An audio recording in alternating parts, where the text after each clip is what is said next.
Fine. So am I audible to everyone? Yes, sir. Right. So in the last class हमने ये कुछ topics देख लिए थे.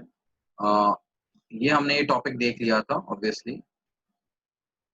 हमने ये भी देख लिया था, that is the effect of temperature हमने देख लिया था, right. So effect of temperature हमने क्या देखा था?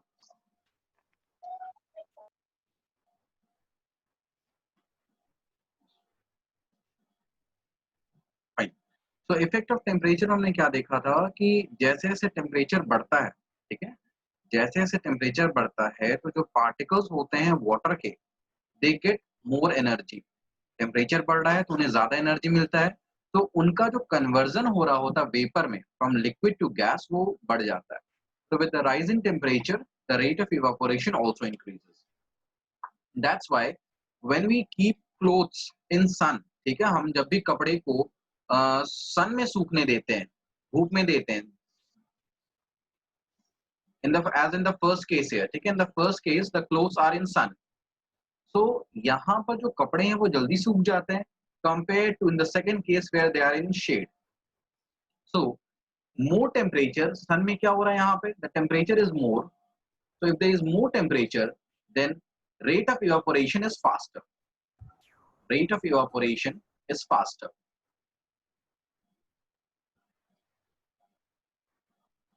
While in shade what happens, the temperature is less. So the rate of evaporation is slow.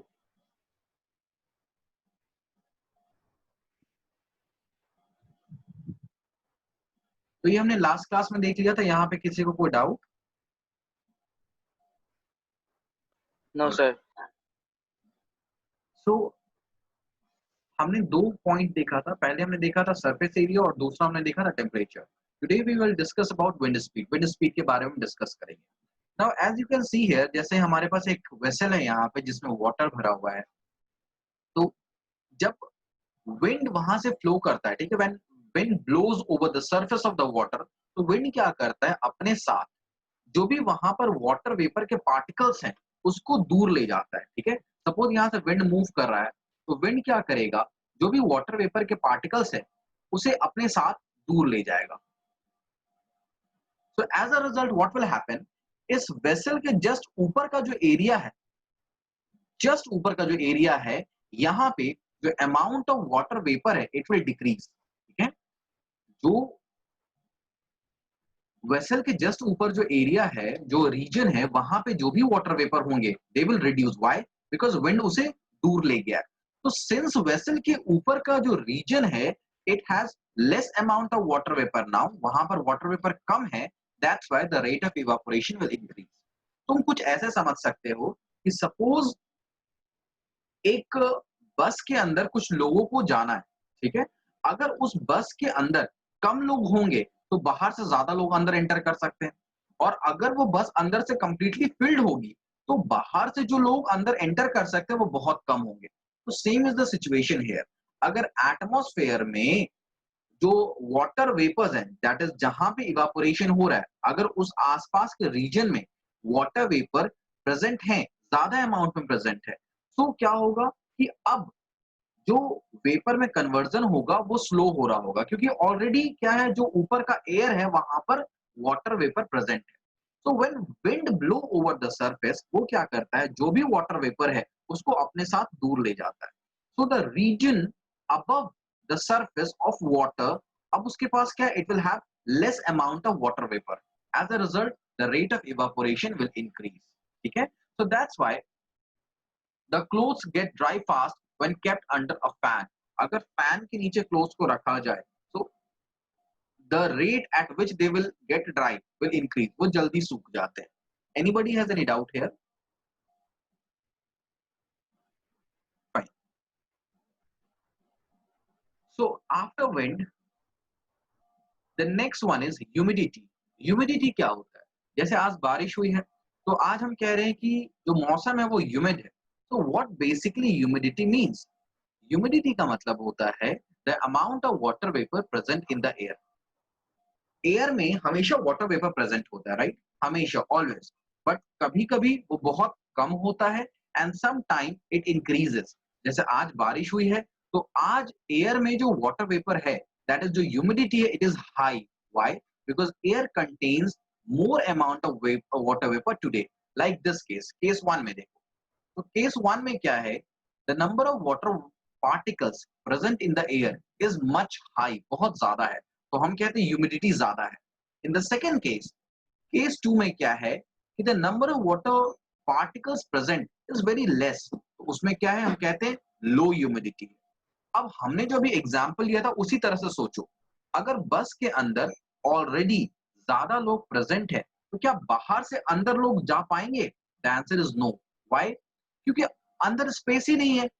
उसी तरह से अगर मान लो बस के अंदर there is lot of empty spaces, ठीक है, तो क्या होगा, बाहर से ज्यादा लोग अंदर जा सकते हैं इनसाइड द बस। तो सेम कंसेप्ट अप्लाइज देयर, यहाँ पे भी सेम कंसेप्ट लग रहा है। If the amount of water vapour present in the air is already high, अगर ह्यूमिडिटी ऑलरेडी ज्यादा है, तो उस केस में क्या होता है कि इवापोरेशन स्लो हो जाता है।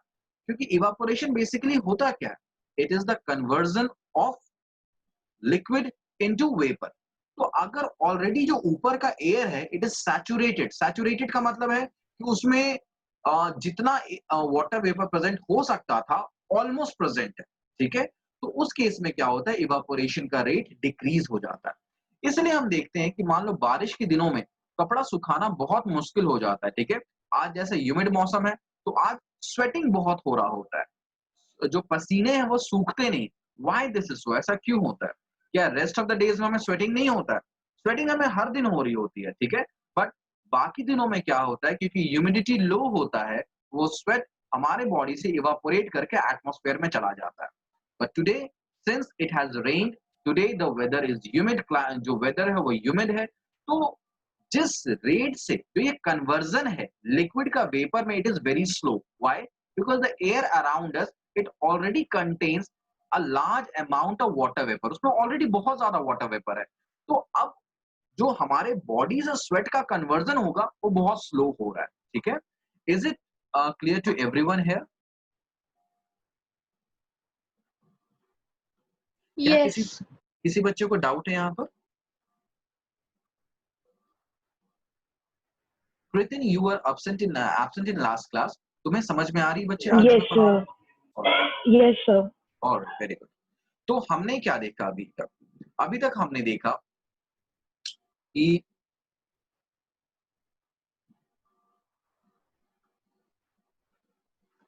जो रेट ऑफ इवापोरेशन है इट डिपेंड्स ऑन 4 फैक्टर्स, 4 बातों पे डिपेंड करता है। The first one is surface area, surface area पे डिपेंड करता है। Next, it depends on temperature, it depends on wind speed, and it depends on humidity. In the first 3 case, पहले 3 case में ये जो डिपेंडेंसी है ये डायरेक्टली डिपेंड कर रहा है। डायरेक्टली डिपेंड करने का ये मतलब होता है कि अगर सरफेस एरिया बढ़ेगा तो रेट ऑफ इवापोरेशन बढ़ेगा, अगर टेम्परेचर बढ़ेगा तो रेट ऑफ इवापोरेशन बढ़ेगा, विंड स्पीड बढ़ेगा तो रेट ऑफ इवापोरेशन बढ़ेगा। मतलब इन तीनों में से कोई भी अगर कंडीशन इंक्रीज होता है तो उस केस में rate of evaporation will increase. But ये जो फोर्थ केस है, फोर्थ केस पे ये इनवर्सली डिपेंड करता है। इनवर्सली का क्या मतलब होता है? उल्टा, कि अगर ह्यूमिडिटी बढ़ गई तो मतलब रेट ऑफ इवापोरेशन डिक्रीज हो जाएगा। उसी तरह से अगर ह्यूमिडिटी घटी हुई है तो उस केस में रेट ऑफ इवापोरेशन इंक्रीज हो जाएगा। Alright student, is it clear to everyone? Fine. So now we will understand that why does a desert cooler cools better on a hot dry day। ठीक है, desert cooler एक hot dry day में बहुत अच्छा काम क्यों करता है? So let me explain you the thing. जैसे आज बारिश हुई है, राइट, तो आज जो कूलर है वो बहुत एफिशिएंटली काम नहीं कर पाता है, ठीक है, मींस वो कमरे को उतना अच्छे से ठंडा नहीं कर पाता है जितना कि वो उसने कल किया होगा। क्योंकि कल जो था वो it was a dry day, गर्मी तो थी ही, but the humidity was very very low, बहुत कम थी ह्यूमिडिटी। आज क्या ह्यूमिडिटी हाई है। So basically, how does a cooler work? Cooler काम कैसे करता है? See, look here. It is a just a setup जिसमें कूलर वर्क करता है। कूलर के 3 साइड से क्या होता है, बाहर से जो गर्म एयर है, hot dry air, it enters the cooler, वो कूलर के अंदर एंटर करता है। वो जो एंटर कर रहा होता है, it enters through evaporative pad. Means generally क्या होता है, नेट लगा हुआ होता है, ठीक है, अलग अलग तरीके का ये पैड होता है, जिसमें क्या होता है, ऊपर से वाटर नीचे की तरफ फ्लो कर रहा होता है, ठीक है। This see this water is flowing down this evaporative pad. तो जब ये हॉट ड्राई एयर इस पैड से पास करता है, तो इट लूजेस इट्स हीट, वो अपनी हीट को लूज कर लेता है। In other words we can say that ये जो वाटर है वो इस एयर से हीट को एब्सॉर्ब कर लेता है और फिर वो कन्वर्ट हो जाता है इनटू स्टीम, इनटू वेपर। और फाइनली जो एयर इस पैड के अंदर जाता है, दैट इज कूल, वो ठंडा होता है। सो एक कूलर के अंदर क्या होता है, 3 तरफ से, 3 साइड से जो हॉट ड्राई एयर है वो अंदर की तरफ आ रहा होता है। जब वो अंदर आ जाता है तो इट बिकम्स कूल, और फाइनली ये जो फैन होता है, it directs that air into the room, वो रूम में उस एयर को भेज देता है, right. So now the problem is that अगर मान लो ह्यूमिडिटी हाई है, जैसे आज बारिश का दिन है, ह्यूमिडिटी हाई हो चुकी है, so what will happen, humidity high होने के वजह से जो रेट ऑफ इवापोरेशन है वो डिक्रीज हो गया। तो ये हॉट ड्राई एयर जब इवापोरेटिव पैड से पास कर रहा है तो ये कूल नहीं हो पा रहा है। क्यों नहीं कूल हो पा रहा है, क्योंकि जो वाटर है वो हीट को लेके इवापोरेट नहीं कर पा रहा है, राइट। तो ये जो एयर है ये कूल नहीं हो पा रहा उतना एफिशिएंटली जितना ये पहले हो रहा था। एज अ रिजल्ट हमारे तरफ जो एयर आ रहा है through the fan, it is not very much cool. That's why we feel that कि डेजर्ट कूलर जो है वो अच्छे से ठंडा नहीं कर पा रहा है, ठीक है। Is it clear to everyone?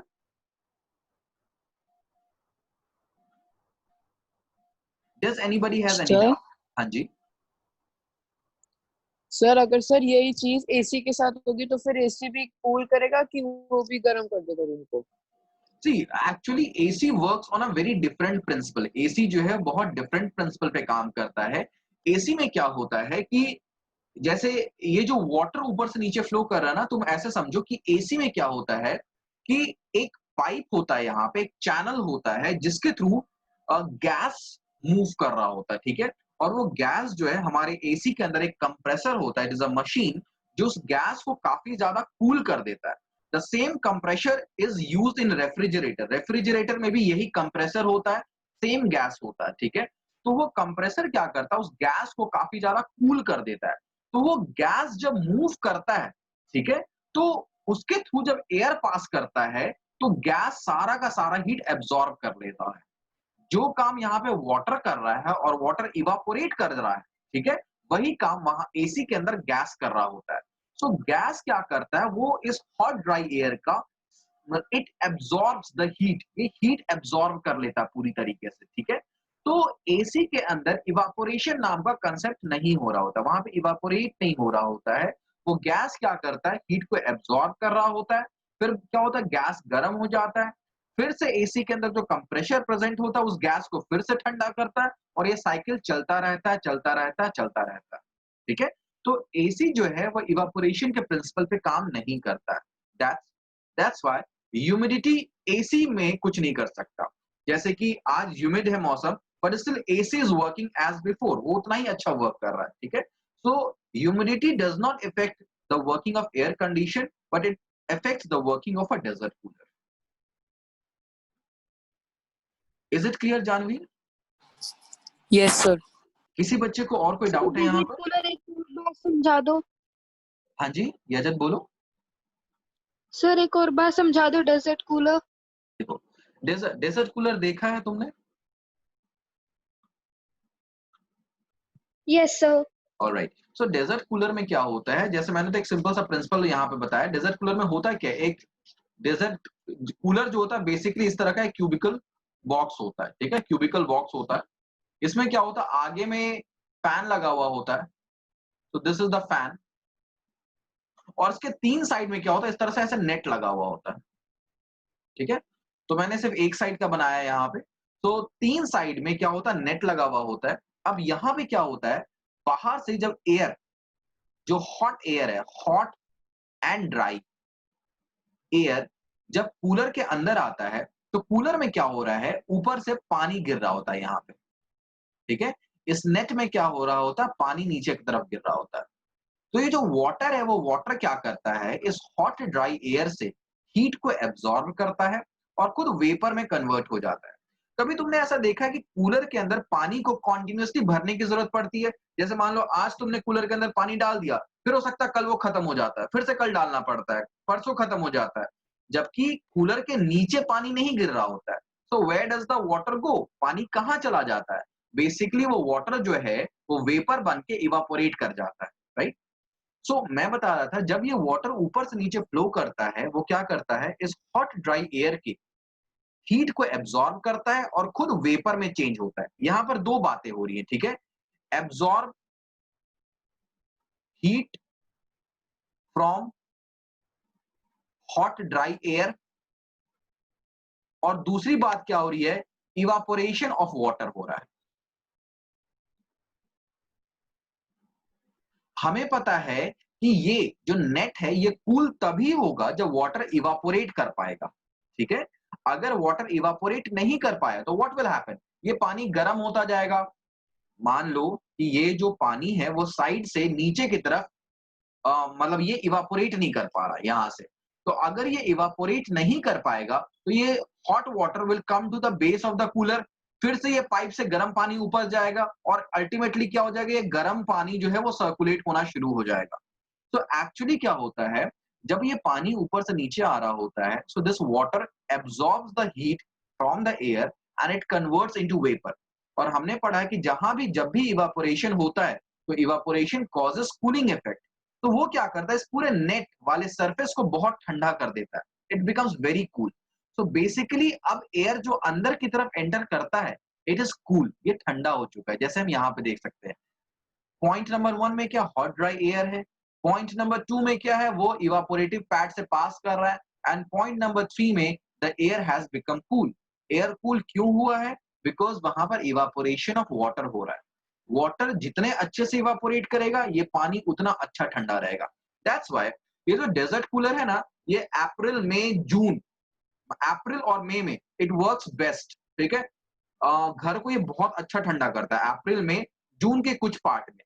जुलाई अगस्त में ये कूलर जो है इसकी एफिशिएंसी घट जाती है, ये सेम कमरे को ठंडा नहीं कर पाता। रिजल्ट इज दैट कि उस समय मॉनसून आ जाता है, ठीक है। मॉनसून आने की वजह से बारिश हो रही होती है और ह्यूमिडिटी काफी इंक्रीज हो जाता है। So when the humidity increases, तो ये जो इवापोरेशन वाला पार्ट है ये नहीं हो पाता।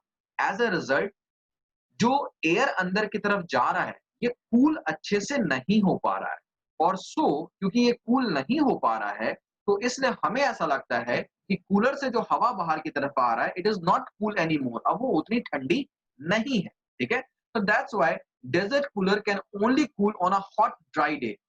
गर्म दिन होना चाहिए और सूखा दिन होना चाहिए, तभी जाके अच्छे से वो कूलिंग कर पाएगा। अगर it is a humid day then desert cooler is not going to work there. बात समझ में आ गई है जट? Yes sir. किसी और बच्चों को कोई डाउट है यहाँ पर? Right. So Chirag has told me that CFCS gas. Chirag, ये CFC stands for chlorofluorocarbon. ये भी रेफ्रिजरेशन के काम में आता था, but now it is not used anymore. The reason is that ये CFC गैस जो है ये हमारे ओजोन लेयर को डिप्लीट कर रहा था। आई होप तुम सभी ने ओजोन लेयर के बारे में सुना ही होगा। तो ये ओजोन लेयर को डिप्लीट Yes, कर sir. रहा था, डिस्ट्रॉय कर रहा था। That's why CFC is not used anymore. Different gas which is more environment friendly is nowadays used in AC as well as refrigerator. तो CFC अब यूज नहीं होता, ठीक है। So we will move on to next sir topic. उसकी जगह कौन सी gas use होती है फिर? There are different types of gases, not a fixed one. बहुत सारी gases हैं, अलग अलग combinations है gases के जो यूज हो रहे होते हैं, तो अलग अलग devices में अलग अलग gases यूज होते हैं। You can search on Google, you will get a number of gases for that purpose. तो डीओज में भी होती है। हाँ, सीएफसीज डीओज में भी यूज होती हैं, डिओड्रेंट्स में भी यूज होती हैं, तो उसमें भी इनके यूज को अब जो है वो कम किया जा रहा है, रिड्यूस किया जा रहा है, जितना ज्यादा रिड्यूस हो सकता है उतना ज्यादा रिड्यूस किया जा रहा है। Alright, okay sir. ऑलराइट। तो ये डेजर्ट कूलर कैसे काम करता है मैंने ये समझा दिया है। सो आई थिंक मैंने इसका आंसर प्रॉपर्ली यहाँ पे लिखा नहीं स्टेटमेंट में, जैसे मैंने पिछले स्लाइड्स में सभी के आंसर्स लिखे थे, बट जो पीडीएफ में तुम्हें सेंड करूंगा उसमें इसका आंसर लिखा हुआ होगा, ठीक है। सो समझ में तुम्हें आ गया, you can learn from the answer there on. We have done evaporation versus boiling, हमने कर लिया था। ये डिफरेंस था जो मैंने समझाया था, but let me explain you once more. Boiling और इवापोरेशन का डिफरेंस हमने ऑलरेडी देख लिया है। देखो, बॉइलिंग और इवापोरेशन दोनों में क्या होता है, दोनों में जो लिक्विड होता है वो वेपर में कन्वर्ट हो रहा होता है।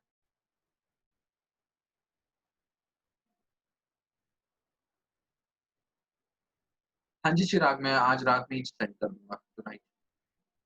सो लिक्विड जो है वो वेपर में कन्वर्ट हो रहा होता है।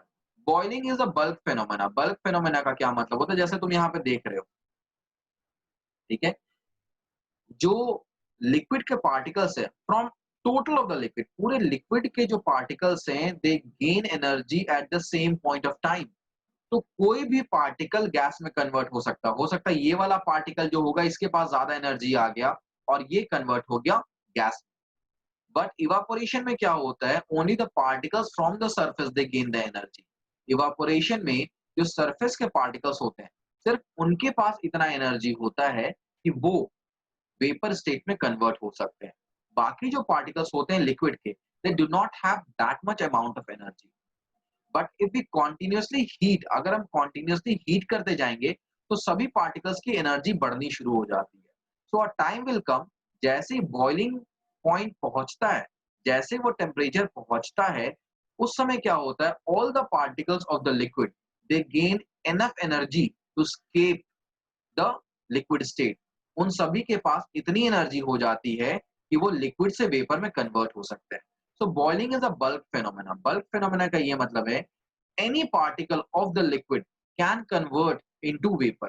सभी पार्टिकल्स के पास अच्छी खासी अमाउंट ऑफ एनर्जी होती है, right. On the other hand evaporation is a surface phenomena. सिर्फ सरफेस के जो पार्टिकल्स होते हैं उनके पास इतनी एनर्जी होती है कि वो वेपर स्टेट में कन्वर्ट हो सकते हैं, नॉट ऑल द पार्टिकल्स। ना बॉइलिंग जो है वो तभी होता है जब लिक्विड एक सर्टेन टेम्परेचर को अटेन कर लेता है। मतलब सभी पार्टिकल्स को एनर्जी सप्लाई करने के लिए first you have to supply a huge amount of energy. तुम्हें एक huge amount of energy supply करना पड़ता है। यस जानवीर, जानवीर कुछ पूछना है बच्चे? No sir. ऑलराइट, तो मैं बता रहा था कि देखो बॉइलिंग में क्या है कि सभी पार्टिकल्स को एनर्जी चाहिए, तो वो एनर्जी हमें सप्लाई करने में समय लगता है। मतलब हम एनर्जी देते रहते हैं, देते रहते हैं, जब तक वो लिमिट नहीं पहुंचता, जब तक वो टेम्परेचर अटेन नहीं होता। जैसे वाटर के केस में क्या होता है, 100 डिग्री सेल्सियस। सपोज तुमने पानी को बॉईल होने के लिए गैस पे चढ़ा रखा है, ठीक है, so on a cooking gas. तो क्या होगा, इनिशियली वो पानी इवापोरेट करेगा, वो बॉईल नहीं करेगा। ओनली आफ्टर फ्यू मिनट्स जब इतनी एनर्जी वो गेन कर लेगा तब जाके वो बॉईल होना शुरू होगा, ठीक है। तो ध्यान से समझो, इवापोरेशन और बॉइलिंग दोनों में होता सेम चीज है, लिक्विड वेपर में कन्वर्ट होता है। लेकिन इवापोरेशन जो होता है वो तब होता है जब लिक्विड के पार्टिकल्स के पास उतना एनर्जी नहीं होता है। तो उस केस में जो सरफेस के पार्टिकल्स है सिर्फ वही अपने आप को वेपर में कन्वर्ट कर पाते हैं। बट अगर उसी लिक्विड को हम एनर्जी सप्लाई करते जाएं तो एक समय ऐसा आ जाता है कि लिक्विड के सभी पार्टिकल्स के पास इतनी एनर्जी हो जाती है कि कोई भी पार्टिकल लिक्विड से वेपर में कन्वर्ट हो सकता है। तो हम कहते हैं नाउ इट इज बॉइलिंग, अब वो बॉइल कर रहा है। दोनों में हो सेम चीज रहा है, लिक्विड से वेपर में कन्वर्जन हो रहा है। लेकिन जब तक बॉइलिंग पॉइंट अटेन नहीं करता है उसके पहले इवापोरेशन होता है।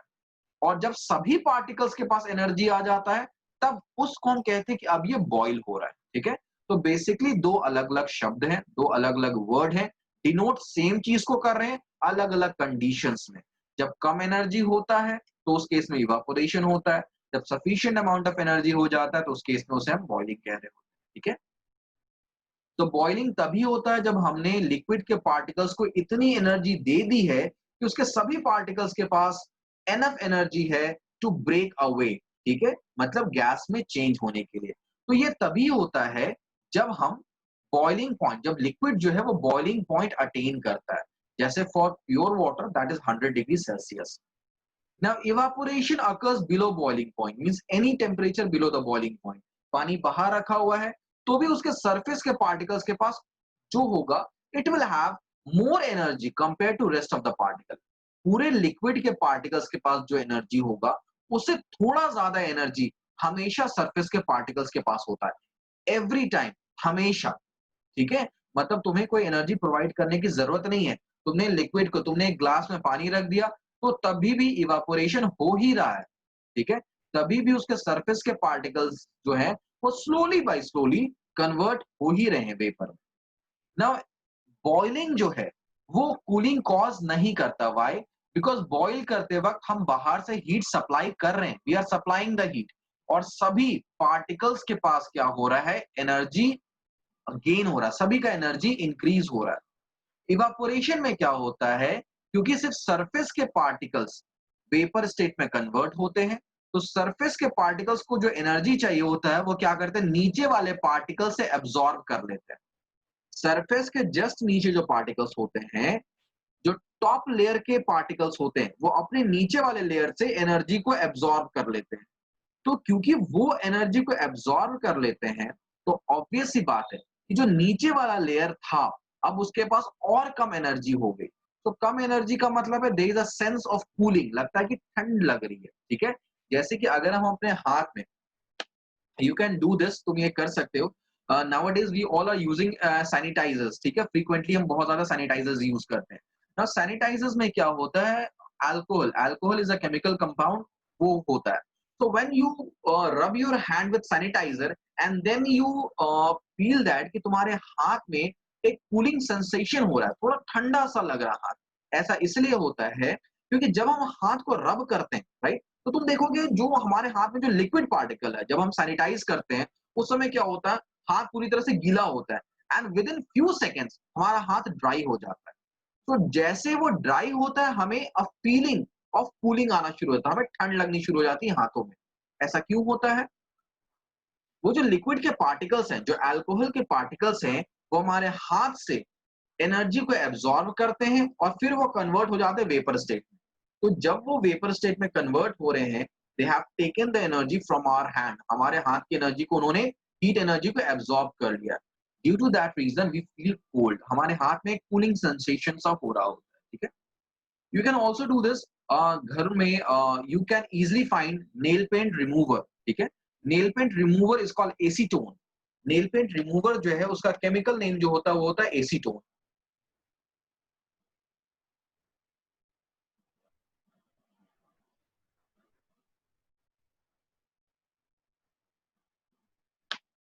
सो nail paint remover is also known as acetone, ठीक है। उसे अगर थोड़ा सा अपने हाथ में रब कर लोगे तो after few seconds you will have a cooling sensation.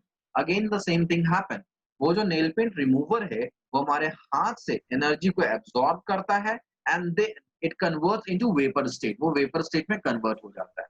जब वो वेपर स्टेट में कन्वर्ट होता है तो since it has absorbed energy from our hand, that's why we feel that yes, हमारे पास वो सेंसेशन ऑफ कूलिंग आ रहा होता है, ठीक है।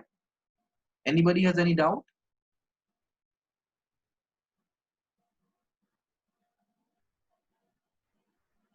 Does anyone has any doubt?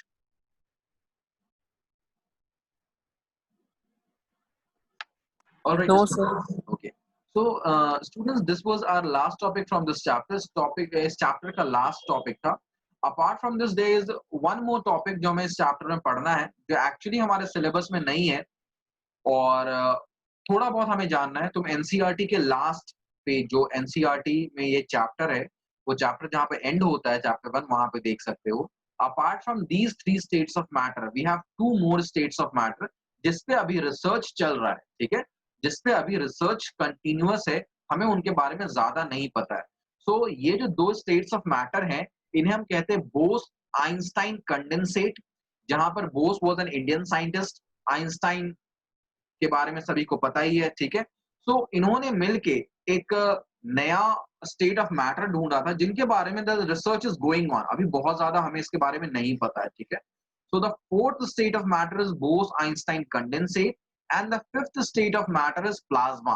तो प्लाज्मा क्या होता है? Plasma is basically gases at very high temperature, ठीक है, बहुत थाउजेंड्स ऑफ सेल्सियस, ठीक है। बेसिकली जो सन है it is a plasma, it is a ball of plasma, ठीक है। जब गैसेस बहुत हाई टेम्परेचर पे कॉन्टिन्यूसली बर्न हो रहे होते हैं, उस केस में जो एक नया स्टेट ऑफ, एक नई तरीके से वो बिहेव करने लगते हैं, and that is known as plasma. So Bose Einstein condensate और प्लाज्मा पे क्वेश्चन नहीं आ सकता है।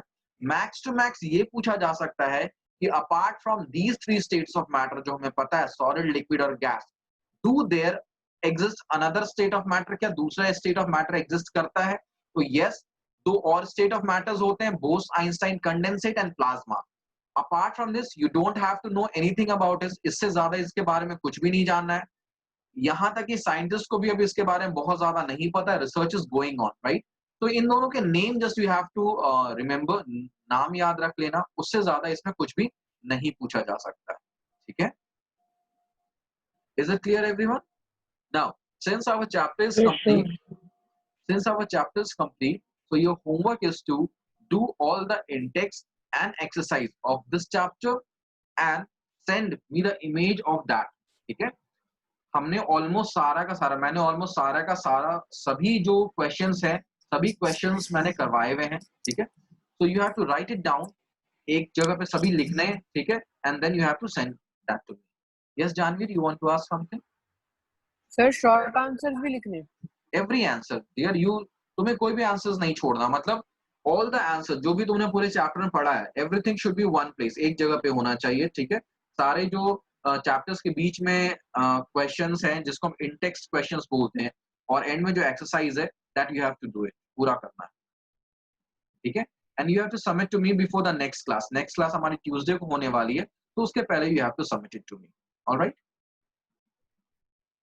So, does anybody has any doubt in any of the topics? Sir Yes.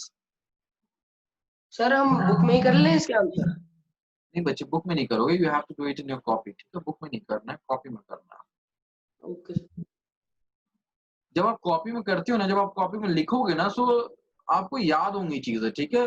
देखो बहुत बार क्या कभी आपके साथ ऐसा कुछ हुआ है कि भाई आप पढ़ के पूरा गए हो पर एग्जाम में भूल गए हो, याद ही नहीं आ रहा है क्या लिखा था, और कभी कहीं बाहर में घूम रहे हो तो अचानक आंसर याद आ गया, अरे उसका आंसर ये था। तो एक्चुअली इसलिए होता है क्योंकि हम अच्छे तरीके से याद नहीं करते। The best way to learn is to write it down. कोई चीज आपने लर्न किया, साथ ही साथ उसको लिख लो। जब लिखोगे तो it will be in your mind for a longer period of time. तो अभी 9th आपका स्टार्ट हुआ है, मेक दिस अ हैबिट, नहीं तो बाद में बहुत मुश्किल होता है। अक्सर बच्चे ये कहते हैं कि सर हमने पढ़ तो पूरा लिया था, मेहनत हमने बहुत किया था, बट एग्जाम में जब हम गए तो हम सब कुछ भूल गए। तो इसलिए होता है बिकॉज वो जो याद होता है दैट इज सुपरफिशियल, मतलब आपके माइंड के अपर पार्ट में होता है, वो अच्छे से एब्जॉर्ब नहीं होता। एब्जॉर्ब तभी होगा व्हेन यू विल राइट।